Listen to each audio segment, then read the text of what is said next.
5-year-old Dyson Davis, his mother wasn't sure how to react when she began noticing this. Her son wearing and playing with things that are not always associated with boys and are traditionally associated with girls. Dyson likes pink things, sparkly things, princess dresses, right, Dyson? You say, yeah, you do. Dyson's mom let her son be exactly who he is and celebrates it. She wrote a book, why don't you hold it up, Dyson, called My Princess Boy. There it is. They're showing it on the full screen there. It's called My Princess Boy to Promote Acceptance. Cheryl is here, Mom, along with Dyson. There's the book. And his brother, Jacoby, and the boy's father, Dean. There they are. Now, Cheryl, when did you first notice this? Dyson was about 2 years old when he started having interest in all things pink, sparkly, pretty, really beautiful. And what'd you think? I redirected, soft redirection initially because he was 2. So young, just kind of redirecting to trucks, trying to make it, a little more comfortable for me. Yeah. And at what point did you think, wow, this is not something that's going to be redirectable? At 2.5, we had a public display where at playtime they do dress up, and he showed up when I picked him up in a red sequins dress. And so my reaction was solve it mode. Mom, go to the store, get some dress-up clothes that are pretty for boys. So I got some karate outfits and band uniforms, and the next day he greeted me in a yellow dress. So I realized then it wasn't so much of a gender thing that it was that I was putting it on. It was just things that he was interested in. And Dean, did you react to this as well?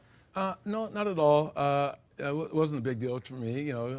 Kids, try all kinds of different things when they're young, and so it wasn't a big deal at all. My understanding, though, it was Jacoby that finally kind of stepped up, right? Jacoby, you were the one that kind of said, yeah. What'd you say? Mom, why can't you just let him be happy?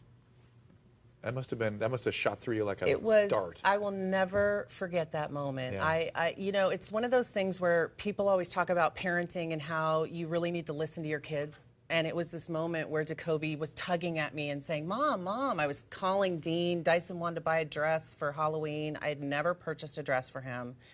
And it was just that moment. And Jacoby said, why can't you just let him be happy? And at that moment, I thought, you know what? You're right. I'm teaching you. I'm modeling negative behavior. And that's not right for me to do. And making him feel bad about And making him feel himself. miserable. Exactly. Dyson, do you remember all that? Yeah, I remember all of that. And what did you think when Jacoby stood up for you? And When Jacoby said, let him be happy. it made me feel happy, and I liked it because for who Jacoby is. And I like him because he likes me, and we like each other. What kind of things do you like dressing up in? I like dressing up in cinder. I like to dress up in different kinds of clothing, dresses. Look at Dr. There's apparently a J. Crew ad, and a J. Crew catalog, I guess, sparked a controversy. It shows J. Crew president Jenna Lyons painting her 5-year-old son's toes hot pink. Now, the ad has created quite a bit of stir. Someone called it an attack on masculinity. Cheryl, what's your reaction to that? Well, based on the ad, it looks like a mom and a son having a good time. I'm really hoping that we can get to a place of acceptance. I mean, we've got to start accepting differences. There are children who have interests, and they may not make us comfortable, but difference equals discomfort. I mean, and you mentioned, we all were talking, Dean and Cheryl and I were talking about his sort of culturally sensitive issues too. Absolutely. In the African American community, I think, for us at least, it's one of those things where we all might know of someone, or, we think about all the boys that put on heels and put on earrings and things, and put on their mother's earrings and tried on their heels on the hardwood floors. We all know of that, and we all typically redirect. And so in our community, it's taboo to talk about. And it's very controversial in the clinical community, too.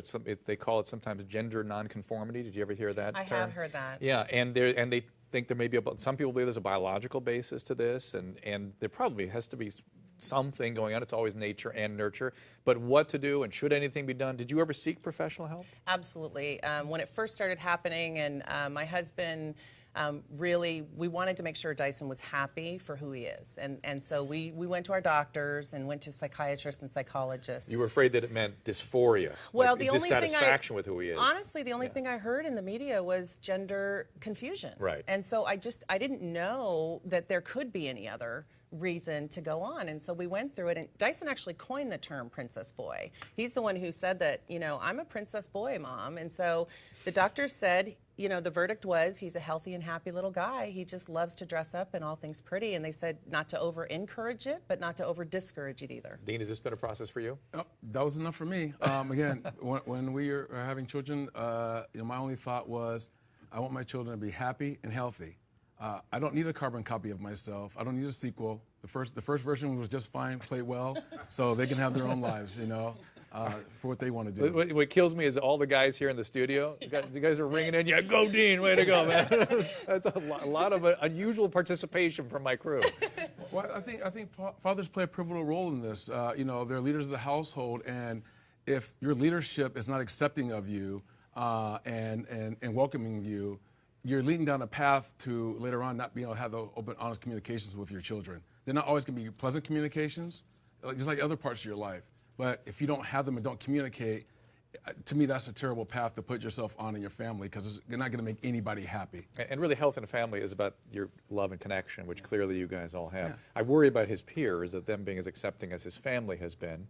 You worry about that? Well, absolutely. Any parent worth their salt is worried about anything to happen with their children, right? So, I mean, I think, our job, though, is to be a guide and to help them.